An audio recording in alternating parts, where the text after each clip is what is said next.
we started off in the Highlands of Scotland, and of course, I mentioned to you well before. By the way, it's really fun to be here. Thank you again for having me.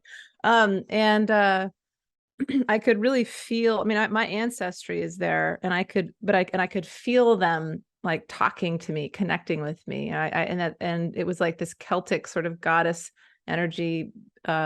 Bride, that's how you pronounce it, bride, which is spelled Bridget. But I felt that. I just felt like almost like activation energies. And I'm aware, of course, there's ley lines around the planet, like anchoring in light. And I call it the Christed grid. That's how I refer to it, the Christed light that was brought in by that one who is known as Yeshua or Jesus and others. But I really felt it a lot in the UK. And when we went down to Glastonbury and we climbed the hill, Glastonbury Tor, it was very sacred energy. And then we drove to Stonehenge. And also we had been in up in Scotland. My son is named Aaron, we named him after the Isle of Arran. And we went to the Isle of Arran, and there's Macri Moor, the stone circles there, which we didn't get to go to because I was with a whole bunch of my family and little kids, and we just didn't make it. But I knew we were going to go to the other sacred sites, so it was okay. But even there on Arran, on it, all the way down to from Scotland, England, like I could feel the energies, and I could feel that when I was even at the Isle of Arran, and when we were at Glastonbury, and when we were at Stonehenge, and I could feel something happening. And we actually went in Stonehenge. We booked this special thing where we could walk in the stones, which they don't normally let people do anymore. And you're not supposed to touch the stones. Of course, I did touch one of them, when they weren't looking, but I could. And I don't know if you all have you all been there to Stonehenge? I haven't, but I'm No. going in 2 weeks. It's like one of the, oh, you are? Oh, that's awesome. I'd be curious to hear. So you'll notice there's faces in the rocks. They look like these ancient beings are, there. And it was just very, of course there's tourists, and so some of them really aren't aware of the energies, and some of them are probably, but I was talking to the tour guide and I said, do you feel the energy here? And she said, yes. And she said, go stand in this particular spot. And she said, this is where all the energies converge. It's the place where people, when they do the solstices and equinoxes. And I had my daughter, who's 8, very empathic, sort of starseed child. She stood there and she said, I feel like my whole body's tingling and like I'm getting a headache. She's so sensitive. And I could feel a little bit, but not as much as she was. And then anyway, and I was looking at the stones, and I was just connecting in with the energy, and these, the spirits of the stones were like these giant, it was this deep sort of male voice, like a giant that was just, I could hear it like speaking to me. And anyway, I think so. When I was there, and also at Glastonbury, it was interesting because I didn't feel like there was like any specific message that I was receiving, but just being, I was meant to just be there to just receive. And I was thinking about, what is happening. Of course, the ego mind wants to interpret and understand. And I was like, this is just something where I'm supposed to be in my higher self and just embody, that the unity consciousness sort of way of just being, and not understanding or interpreting, but just receiving the energies. And so it's even hard for me to put into words because there are no words for some of these energies, um so I mean, it's really just unconditional love and compassion and empathy and all the things that we that are there for us when we move into 5D, the fifth dimensional way of being. So it's just so it was very powerful in the UK. And I'm not sure, I think partly because I'm encoded, like my DNA is kind of coded there because that's my ancestry, almost all of it. And so it was meant to connect me with my ancestors, with my bloodline, and then bring it back here to the US, where I do feel a connection, but there's a lot more, the indigenous people, the Native Americans have, that's their, heritage. This is their, place here. Of course, now we're all here, but anyway, the energies in the United States are definitely different than the UK, in both good and bad ways, I think. So anyway, yeah, it was, I guess my whole point is I could feel the ley lines. I could feel the grid of light much more strongly in these places than here. Maybe because I was traveling, we were going around following that grid, but I could feel it, and I'm sure I'm bringing it back here in some way. That's what I do, but it's in a different way that I'm not even fully aware of how. Hmm. How like important do you think it is because you've gone back there because your ancestors were from there? How important is it to go for people to go back to where they're sort of originated from and try and connect with that earth? And I suppose it's like a second part to that question is how has it impacted the world and the people that live in it today? Because everyone has sort of moved all over the place.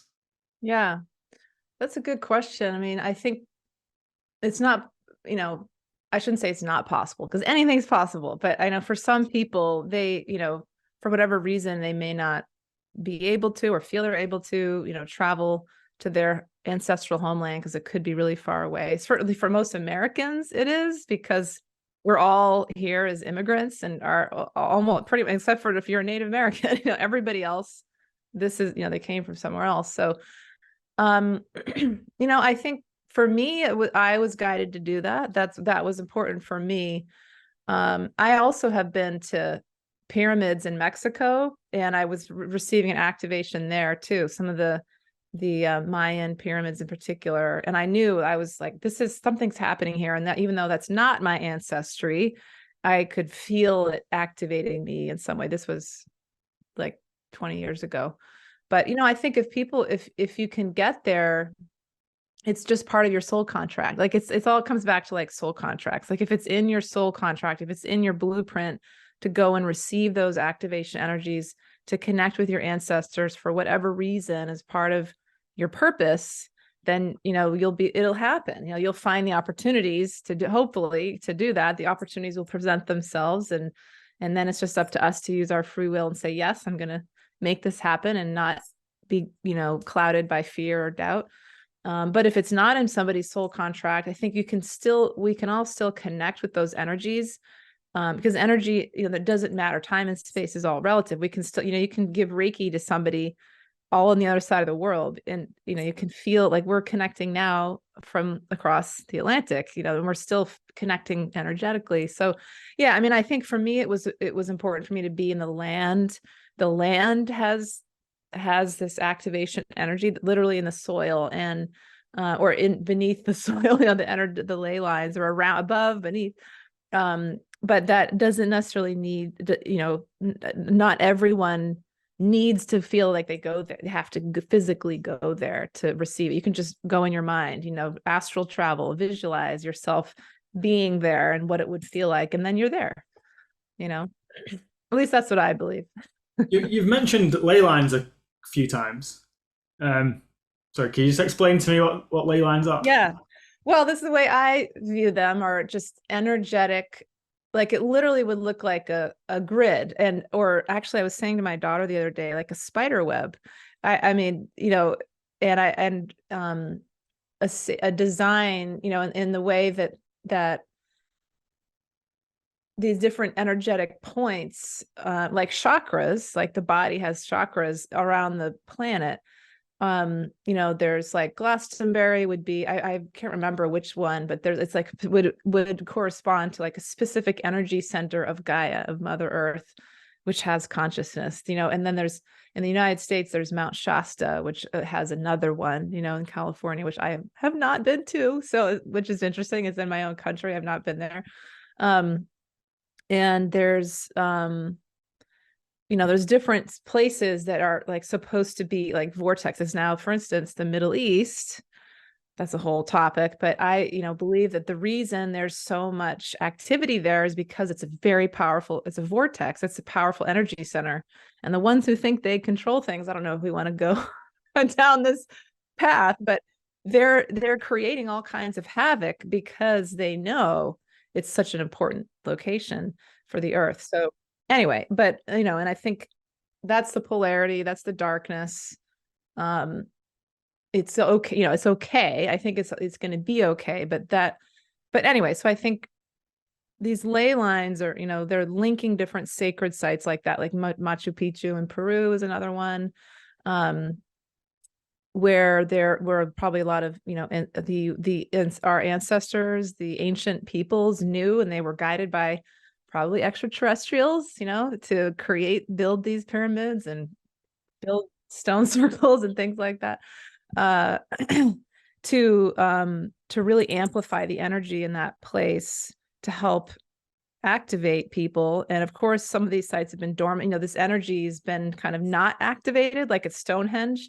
If you just go there and you don't have an awareness of what it is, you might not feel anything, but if you do, and if you're ready to be like plugged in, then it'll attune with you, and it can like then correspond with each one of our human bodies, so we, like the earth, become activated, our light gets activated, remember our divine abilities as pieces of God or source, within human bodies, to then help, really link up with the earth.